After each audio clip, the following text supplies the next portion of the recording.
Dear participants, now I would like to introduce the second keynote speaker of our conference, Professor Agnes Cheng. She is professor Now I would like to introduce the second keynote speaker of our conference, Professor Agnes. Professor Agnes is the Dale Looper Chair in Accounting in the Price College of Business at University of Oklahoma. She was a chair professor and the head of School of Accounting and Finance previously at the Hong Kong Polytechnic University. She obtained her PhD degree in accountancy from the University of Illinois. She has taught at University of Houston and Louisiana State University and visited University of Arkansas and Securities Exchange Commission as a visiting scholar.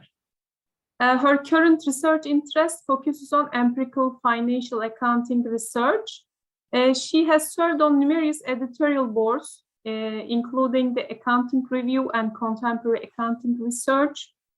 She is currently serving as editor for many important journals as Journal of Business, Finance and Accounting, Journal of Accounting, Auditing and Finance, Journal of International Accounting Research, and she is also an associate editor for Journal of Financial Stability, and she is a senior track editor for China Accounting and Finance Review. She will make a talk titled Digital Transformation in Accounting Research. If you have any questions, please write your questions to the message section during the presentation of Professor Cheng. If there's enough time at the end, she will gladly answer. Welcome, Professor Cheng. It is very nice to see you here. Yeah, thank you. Thank you. Now you have the word. Okay, good. So you can hear me, right? Yes, we can. Good. First, I want to thank, hold on, let me see if I can share the screen. Yeah. I want to thank you for me, excuse me, Humaria. I haven't seen you for a long time. So excuse me if I said your name wrong. Invite me to this conference. Actually, when I was asked about what topic should I speak, and so I thought, well, because of the conference theme is on the new trend, and so I took a challenge, select this topic, looking at a digital transformation. And I'm not an expert in digital transformation, and but I think it's such a new area, and we all have to kind of learn, you know. So I really appreciate the opportunity of giving this speech, which kind of gave me opportunity to learn about this area. And so my topic, when I was thinking, how should I structure the topic? Let's see if you can see the, yeah. So I'm thinking, because many of your members may not work as in the area of accounting in the capital market research.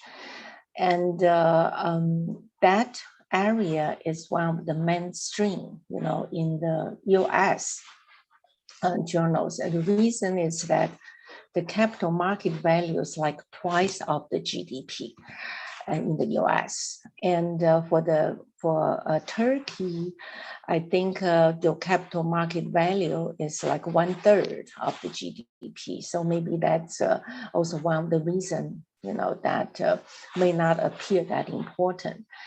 And however, I thought since that is my expertise, so I like to focus kind of a talk about the accounting research first.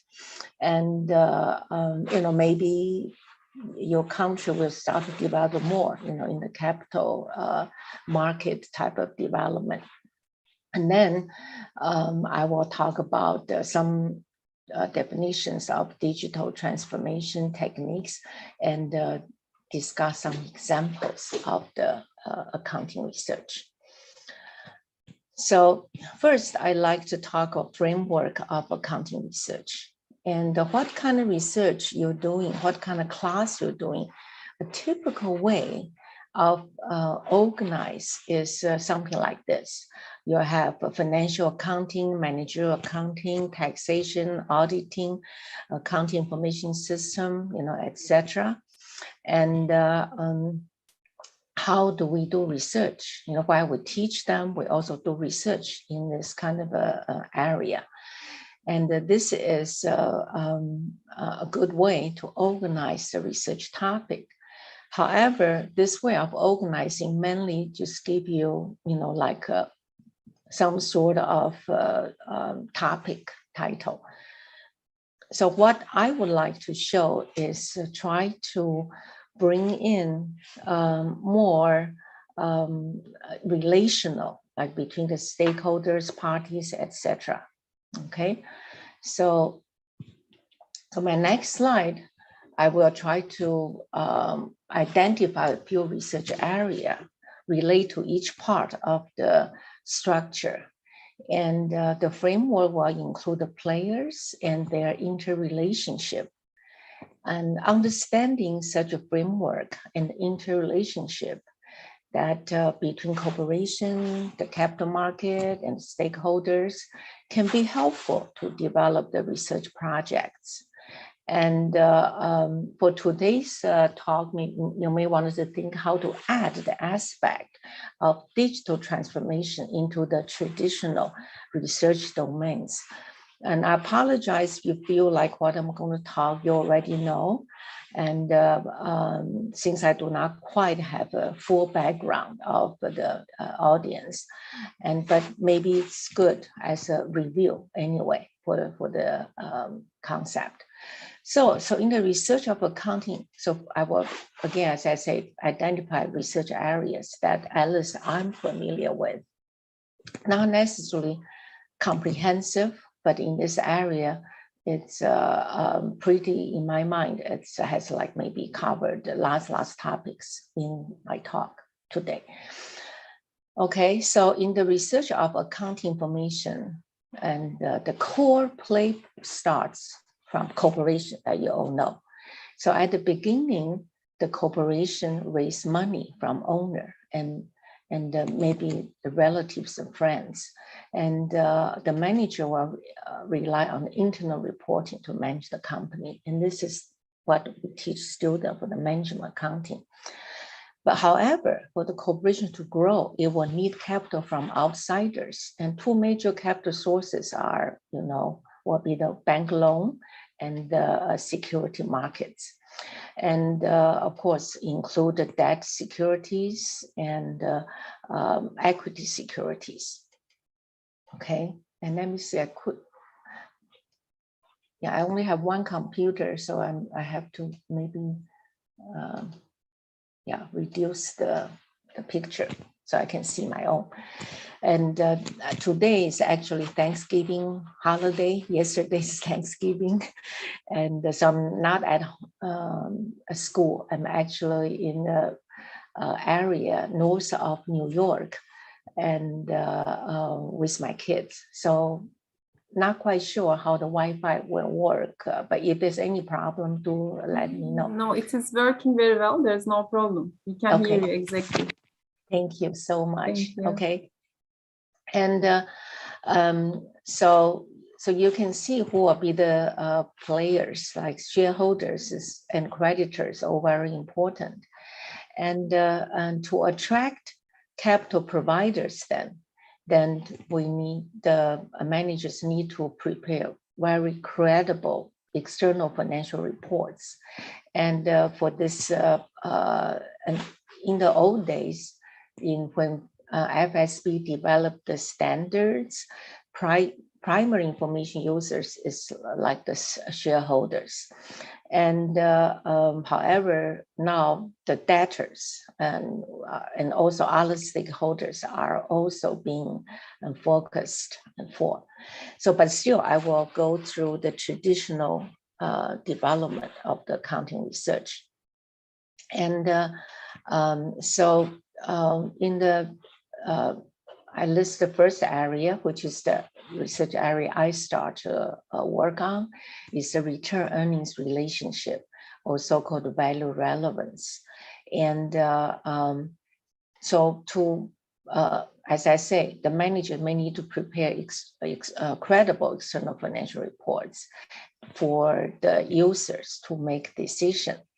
And so the relationship between earnings figures and stock returns and has been research topics since decades. And so I think that is really the first type of research if a country or people needed to know, is to understand that, because after all, earnings is a bottom line number.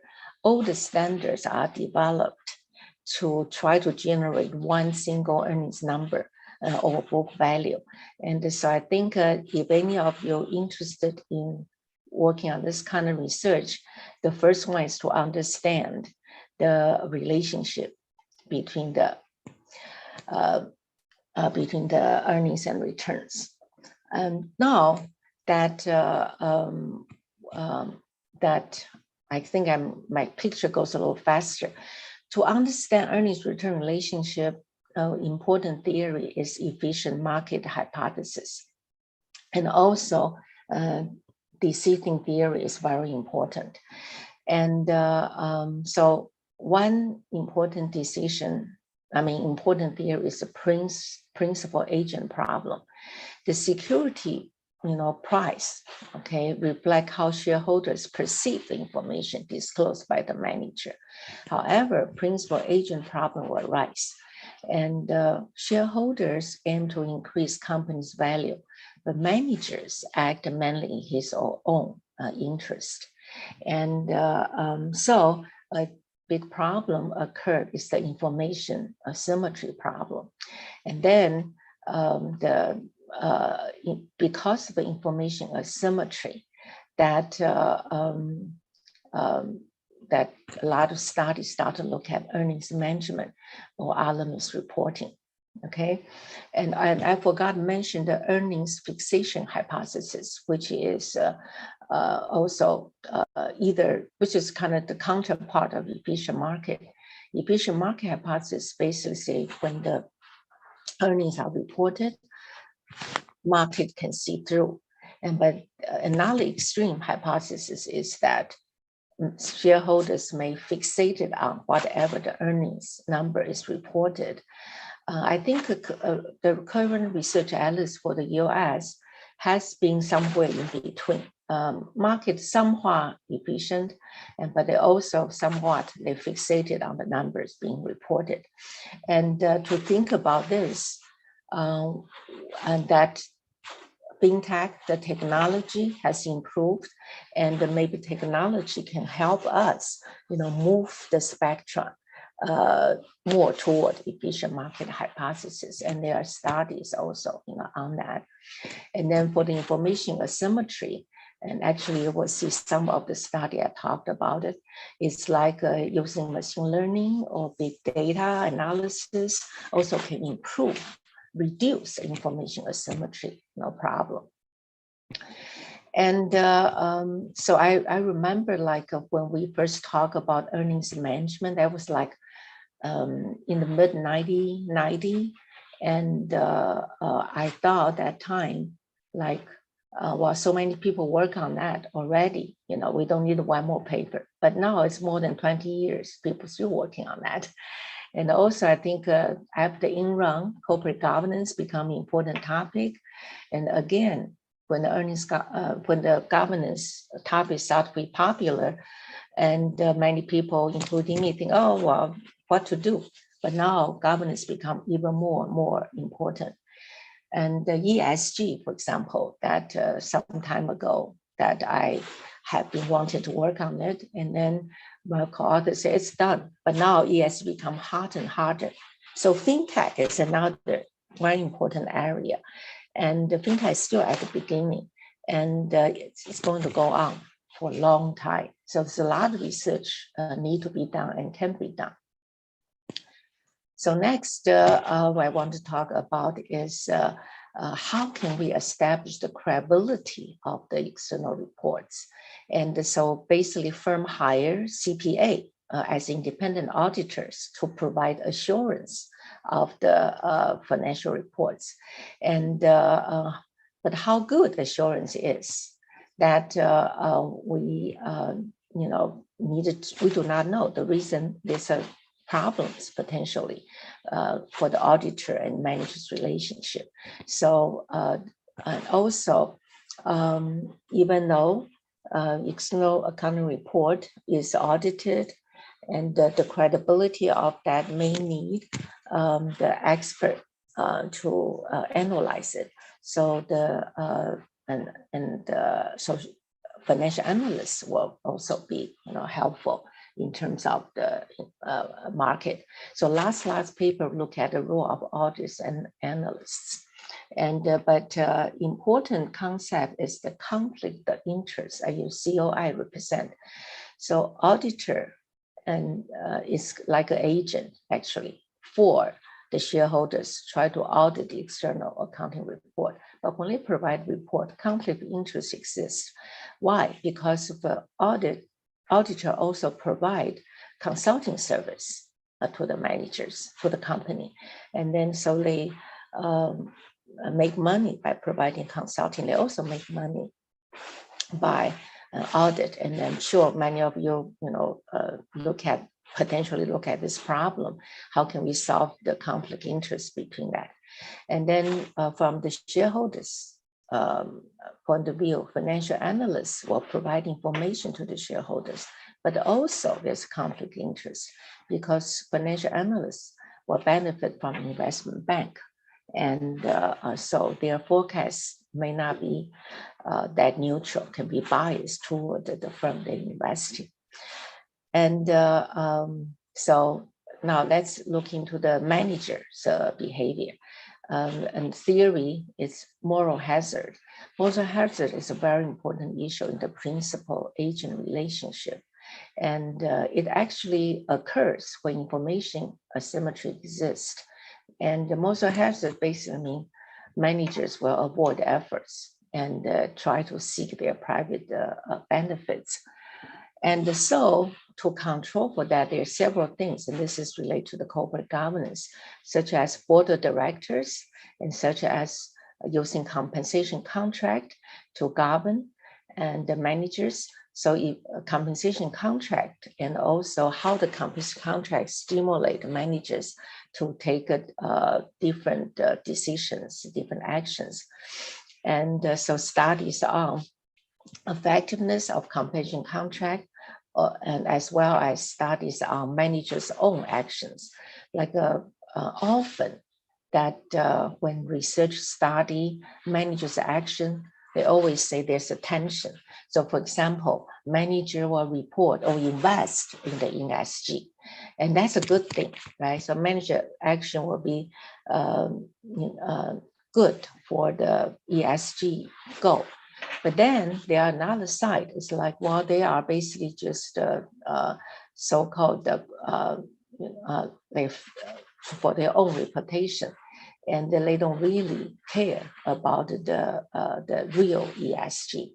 And so all the managers' actions, like you invest, for example, innovation, right? It's another really hard area that managers be more innovative. And they're supposed to help the companies, but it also could be like they have some bias toward that. So this is the kind of a way of thinking. Okay. So again, as I say, a lot of studies try to evaluate corporate governance effectiveness. And now, of course, it looks into the internal and external. Internal is more like board of directors, and external, everyone can be considered as external, and including auditor, financial analysts, even media, general public. So, so next, I would like to talk more research about creditors. Like creditors are actually very important, but at least in the literature, that in the US, creditors were not the focus of the research in the earlier days. Now creditors become, or the debt become like a leading area, because there's still a lot of creditors or debt related research that hasn't been done. And so in terms of creditors, they also use information, but then because the purpose of shareholder credits are different, so there's a creditor needed to rely on rating agencies. So credit rating agencies, they will focus on evaluate debt risk. And so with the extra attention on public traded bonds, the reasons that bank, they have close relationship with the managers. But if the company issue the bonds, like public debt, so-called, and creditors are kind of far away from the managers, so how will they assess the company's risk? So credit rating agencies is one of the plays one important role. And they basically will evaluate the debt risk. However, that conflict of interest also exists. And because who pays those rating agencies? So again, especially after the Enron debacle, lots of research looking at the credit rating agents are not effective in protect creditors. And so next, so I have kind of revealed or mentioned very popular research in earlier days. And then that we are getting to the stakeholders. Okay, of course, we already talk about auditors, financial analysts, but how about employees? So they are, and how about customers and suppliers? They are all very important for corporation business. And they study also, like they will refer financial reports to adjust the contract and business with the companies. So when managers determine or prepare the external accounting report, now the thinking is they need to take care of all stakeholders, not just the shareholders. And because of that, all stakeholders also include the environment and how will they provide reports, because ESG reports a big thing, right? To let general publics know. And and then something kind of related to the customer, to the general public, that is, I'm showing you role of stakeholders, but how do we kind of study the role of stakeholders? Stakeholders, as I say, besides the one closely related to corporation, there's also society. So CSR, corporate social responsibility, has become, again, a very important topic. I mentioned ESG. CSR and ESG are very two similar terms. And it's just CSR is a bit bigger. ESG is more related to accounting disclosure, like environment and social and governance. And there's a lot of regulations on that. And now within the ESG, the regulators around the world, they're also looking at specifically focus on environment, like the climate change disclosure. And next, to get a little bit bigger picture, that this is kind of financial transaction between the corporations and the investors. And the external accounting report, we all need regulation. So how the government govern this, the whole relationship is also very important research. So you will see research, which I have done something too, like how regulation affect the protection of shareholder rights. And in the US, we have SEC, Security Exchange Commission. Actually, I worked there for a year, and also Financial Accounting Standard Board. So lots of study investigate that. And then studies look at whole economy become bigger and bigger, like macro factors has also been studied. And law, okay, specific regulation and how the common law and how does that affect the accounting standards developing or investors response, etc. So there are quite a few cross-disciplinary studies, and currently that actually I have done some, but it's not just current, already more than 10 some years, looking at how the social and behavior factors can affect the corporate company operation and investor behavior. And actually, when we talk about digital transformation, one thing that's very important is the social impact, the psychological factors, because we are facing change, and how people face change is an important topic. And another popular area, which I also done some, is like network. And you can already see from this chart, there's a lot of relationship, and how the network relationship affect those lines and affect the behavior and the relationship. And now media, social media, you know, and that is also very, very popular, because we are accounting, we study information. I have a paper working on media, and then people ask me, you are accounting researchers, why you look at media? And media is information. So if you look at the bigger picture, that accounting should also pay attention to all the information that's related to a company. And so even I call cross-discipline, but in my mind, that if you think of bigger accounting with big data, we actually need to know what's the information out there available for us. And now we get to technology, and it's very important. This is what I'm going to talk about a little bit more today. And I also do some international studies like comparison, and also single country, like China mainly. And sometimes like in China, there's a lot of study, they replicate US method and then apply to China. I actually feel like those things are good because of single country analysis that can help us understand the differences between the US and you know, the single country itself. Okay, and now I just kind of breeze through the next topic. And digital transformation, I will first talk about what do we define. And it is a new industrial revolution. Everybody should pay attention.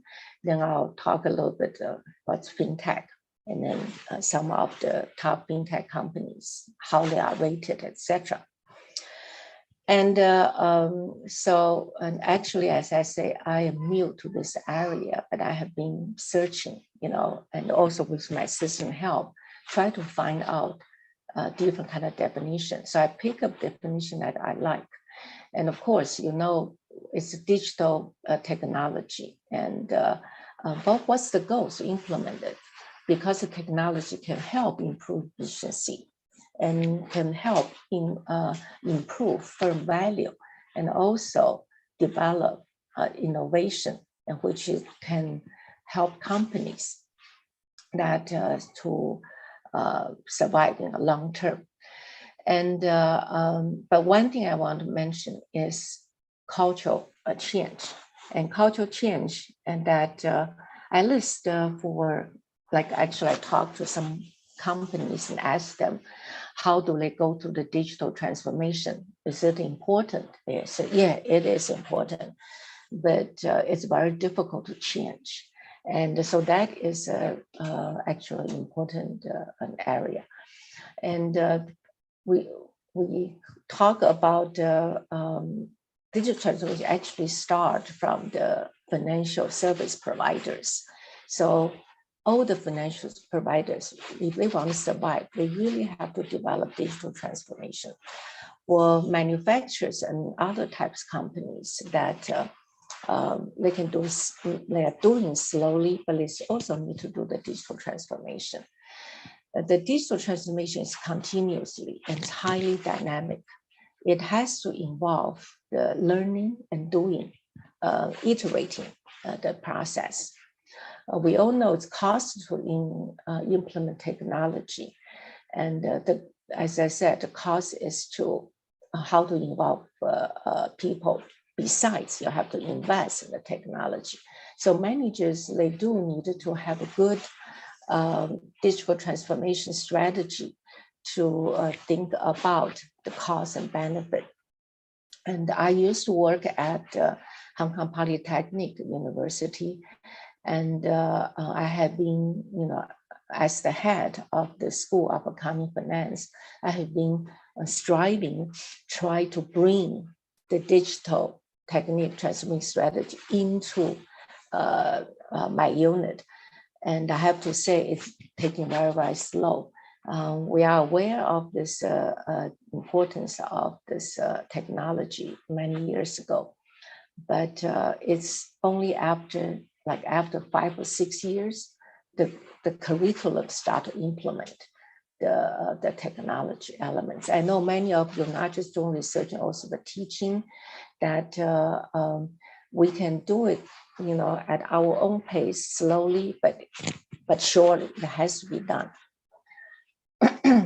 And this is why it has to be done. It is a new industrial revolution, and it's going to continue.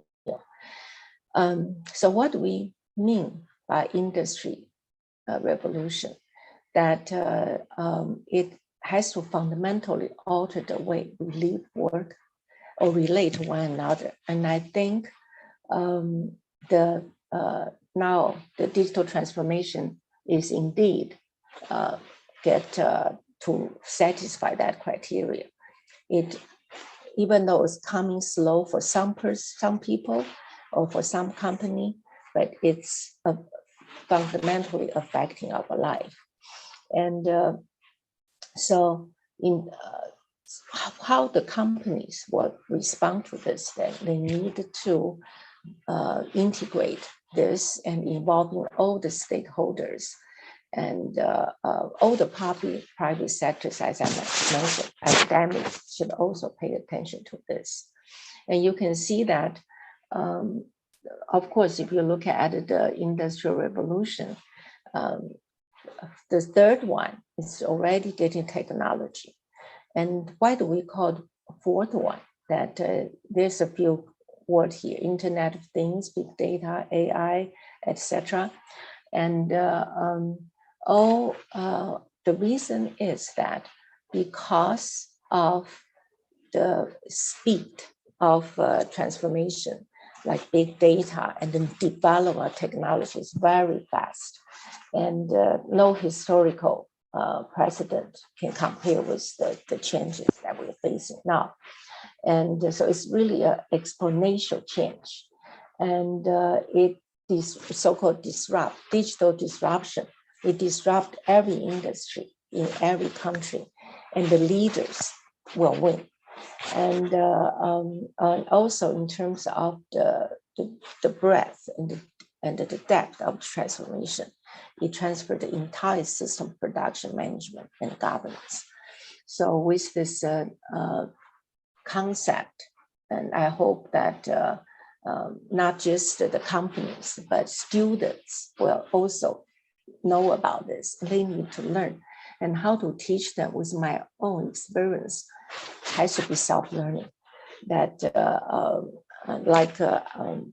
I have developed some short courses for students to learn, and myself would also want to learn. Today, I'm just gonna go over kind of a big picture of thinking, so many technologies. One cannot learn all of those, but each of us learn something. We can go forward. But I think each of us, including the student teachers, know the importance of this. It's going to move the impact. And so next, I'd like to talk about more technology.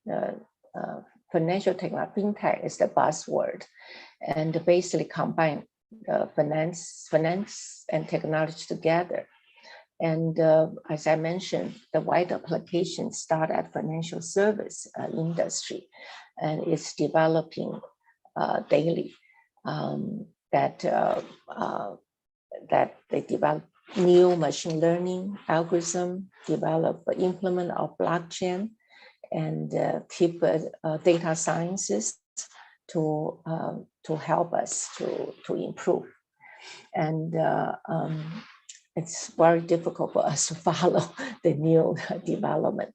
And for example, also regulation is very important, because the financial service industry, it is a highly regulated industry. So the RegTech, so-called regulation technology, is very important. And but how, if you want this financial service, the fintech, to operate in the financial service industry, will have to have regulation. So many countries now, they want to develop regulation, but you have to have test period. So these concepts, like they use a sandbox setting, and to get the experiment companies to join, and then regulators respond to try to improve the development of regulation. I always thought of, that application technology to accounting process is highly needed also. And I try to promote this word like accounting technology. And but so far it's not popular yet. If you search on the web, account tech is something else. But we are accounting researchers and teachers. We need to think about accounting technology. One very important technology a company has been developed is called RPA, robotic process automation. And I talked with one of the big 4 firms in Hong Kong, and they say that any student know about this, they will find jobs right away. So,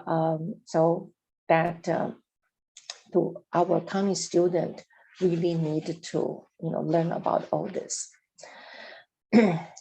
And that I would like to look at a little bit about a report, from CD Insights on the top fintech companies of 2021, and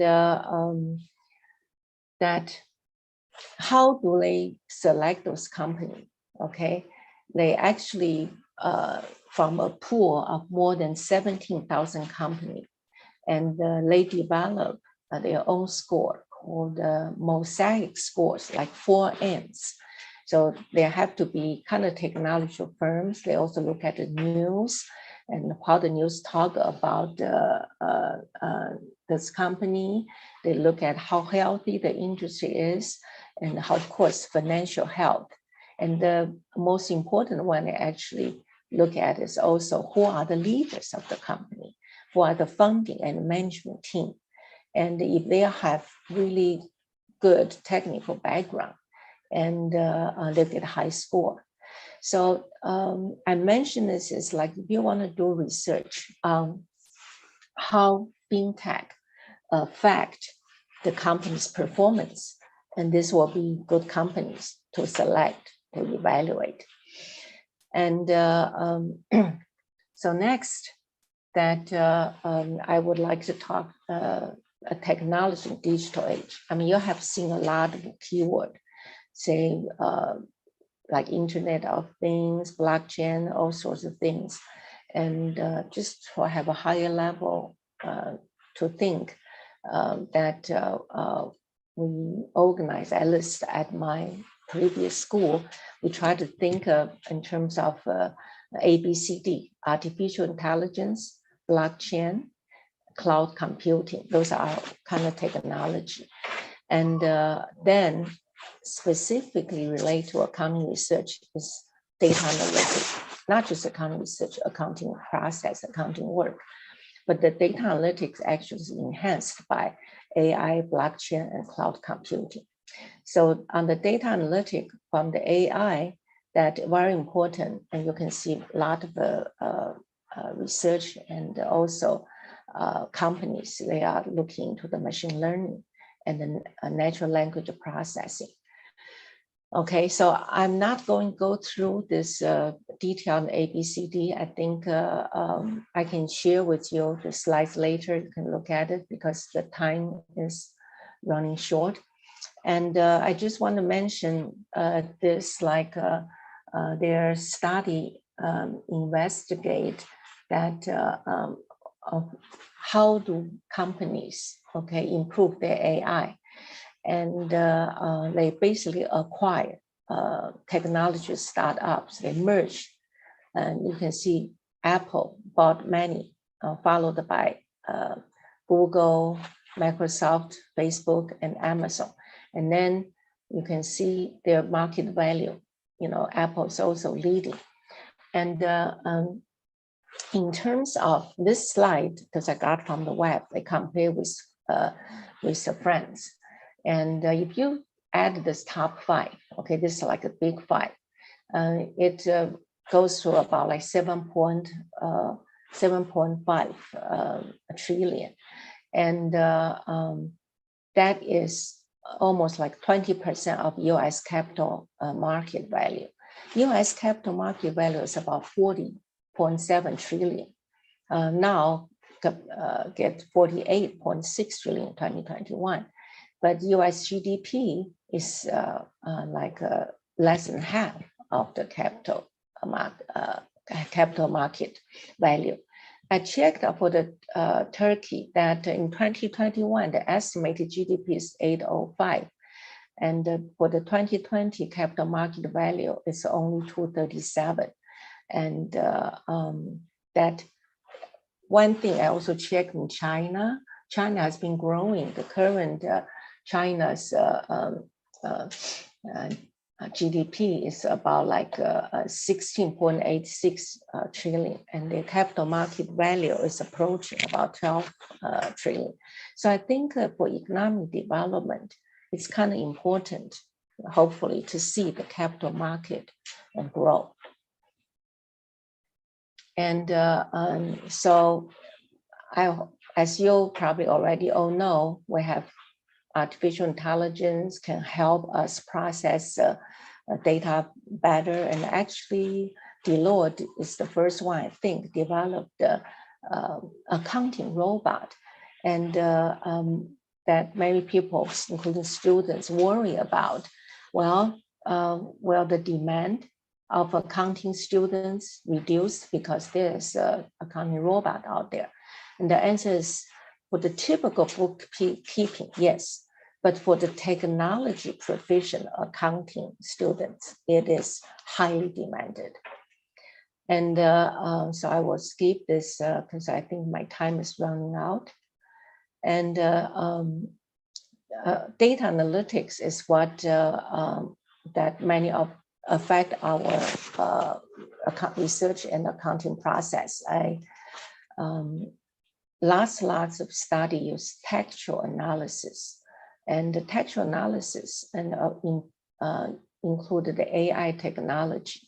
And typically, machine learning is developing, natural language processing are developing that can help us process big data. And so in terms of looking at data analytic, and first you have to see what kind of data out there and have to prepare the data for machine learning. Then we analyze it. And then we use visualization to understand the phenomenon. And so this is a report from one of the company. And basically they have found out that all the information out there, about 1/3 is from financial news, and they also have sustainability and reports, and also social media. So those are the information out there. And lots of those information are actually processed, and people use, like experts use machine learning process those data and available for use to do research. And so I can ignore that. So accounting research, I will just mention very quickly. And as we already know, digital transformation is unavoidable, and we need to respond to it. And how the area we can look at is like how digital transformation itself affect accounting process, information, firm value, etc. And another very popular research, how researchers can use new technology like textual analysis, data analytics, blockchain to conduct research. And this accounting research in applied digital technology are still in its infancy. However, there are quite a few papers already published, and you can see that this paper looked at how artificial intelligence and affect audit efficiency. And this one look at how blockchain can be used to develop better accounting. In other words, blockchain has generally a third ledger. So this paper used just case analysis to discuss it, okay? And so this paper is using that accounting standards require the disclosure. So they identify the cloud users and try to see if the cloud computing can improve. And this paper published Accounting Horizons is an opinion piece worth reading. And in terms of machine learning, there's a lot going on because computer science is still developing it. So accounting kind of borrow their method and try to apply, try to improve. And so I just list a couple here. And and this paper is just a case study. And I feel like for research in Turkey, that even though I have presented a lot of this capital market research, but this type of case analysis or conceptual piece actually works better at the beginning stage. And when I try to look at a so-called top journals publication, many of those basically is just try to tell us there's some sort of relation. Basically just say machine learning is good, okay, improve audit quality, improve information. But how does it really improve? That it's a black box to many of accounting researchers. So I think this case, like you have to go to information systems or computer science type, but this use accounting case study and then show how do we apply NLP. Okay, so and I have listed a lot of research areas, and you can see that many papers actually looking at research on that from the digital age because of financial service. Okay, borrowing money is one of the leading needs. That's why we have quite a few research, on that area. And misreporting, earnings management, or misreporting that people also use machine learning try to investigate. That's several papers already. And social media use textual analysis and look at regulation, again, textual analysis to study how the like basically try to figure out the text part, whether so-called qualitative part, rather than the quantitative part. Okay, so I think maybe my time is up. Is that correct? Yes. Okay. Time's up, but if you need, you can continue 5 minutes more. Okay, so in that case, I'll just finish the slides here. And so there are quite a few studies, but you can see it's all relatively new. They investigate the effect of technology on different things, as I mentioned, and audit, and they use the how the technology, affected the news that actually from the information providers, and also affect technology on stock return, firm performance, and like this paper looks at pretty innovative, looks at blockchain, and also that this paper look at the disclosures. Many accounting paper look at disclosures using textual analysis and try to figure out the tone, but more and more looking at not just the tone, for example, topics that disclosure include, and also like a similarity and comparability by looking at the words. So all of those, in other words, any area that you are interested, that you can always apply textual analysis or machine learning to continue. So this is just a page from my previous one, and just kind of give you thinking, like how do we implement fintech into each area? So this is the type of research I do, and maybe you can identify what type of research that you're interested in doing, and then think about how do we affect fintech into that area. And so, for example, if you wanted to say look at the role of stakeholders, think about those theory also. Like think about, can fintech improve to improve the applicability of the, for example, if you hypothesis or mitigate information asymmetry, mitigate moral hazard, applying those. So I think I did it kind of quickly, and I want to thank my assistant who have helped me getting the information from the web. You can also do yourself, but I just kind of did a little bit for you. Okay, so I'm going to stop sharing. Thank you very much, Professor Cheng. Any questions do you have?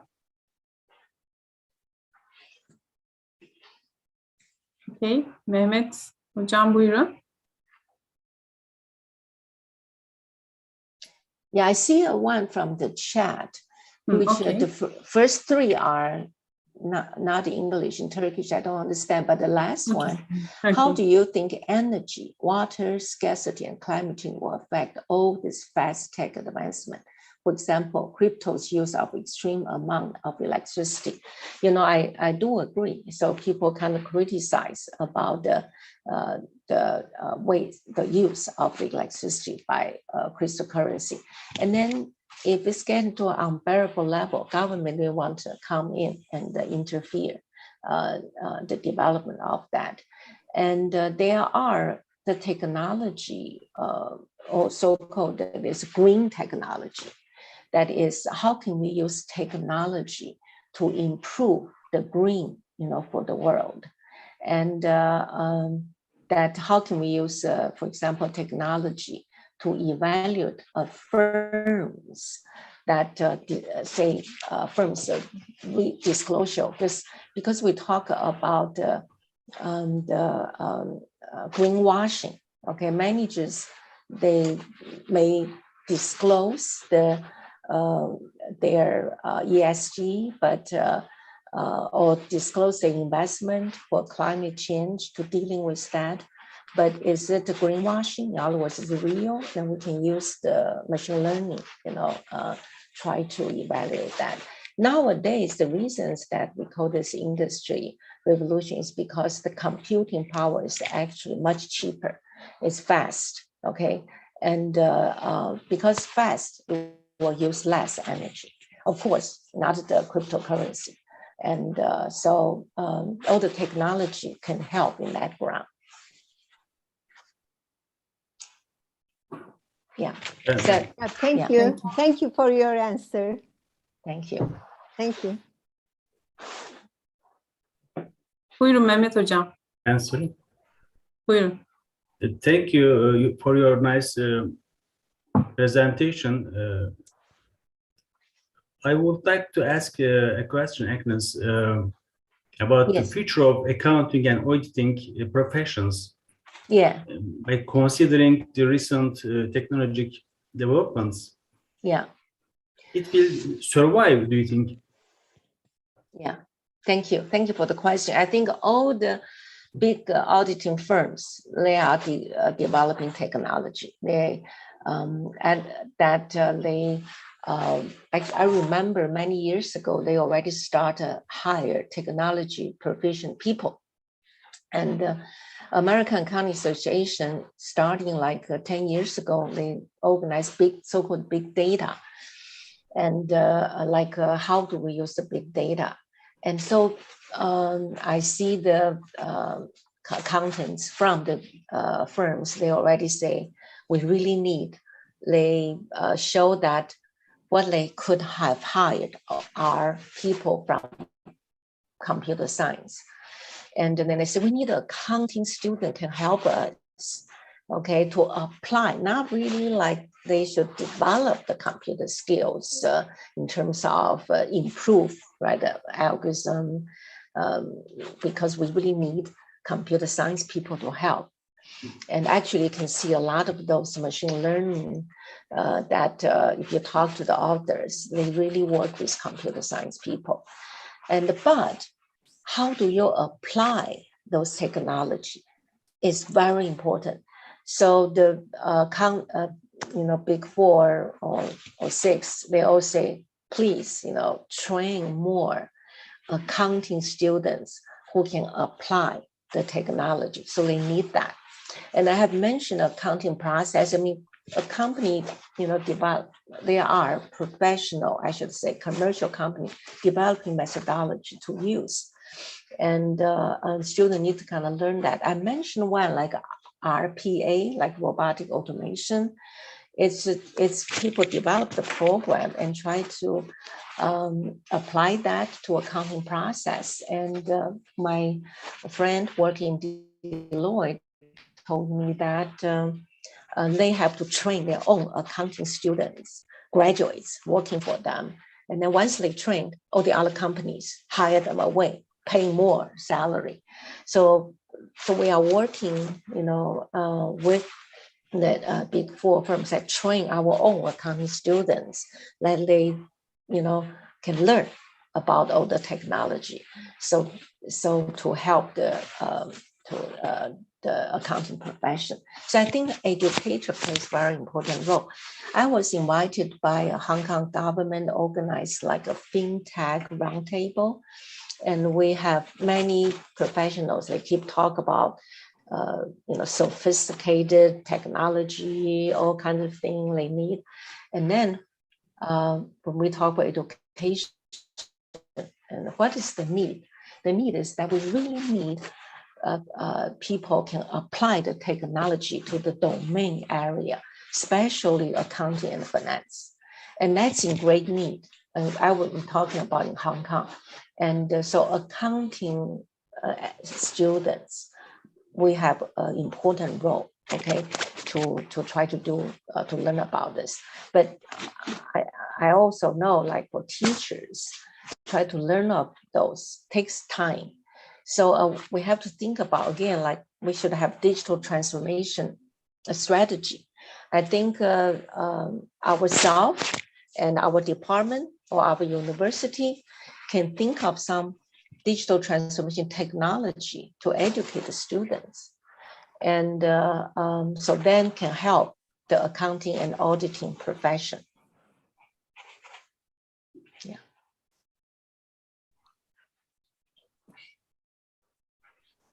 Okay, thank you, Professor Thank Cheng. you, thank you. Any other questions do you have? Okay, thank you very much. There's no Yeah. more questions. We really Thank you. appreciate for your nice presentation. It was very informative. Thank you. Thank you very much. See you Nice again. seeing you. Yeah. Bye bye. Thank Bye you. bye. Bye. Değerli katılımcılar, konferansımızın 1. gününü kapatmak istiyorum izninizle. Yarın konferansımızın 2. gününde ana tema konuşmacılarımız ve paralel oturumlarımızla devam edeceğiz. Saygılarımla.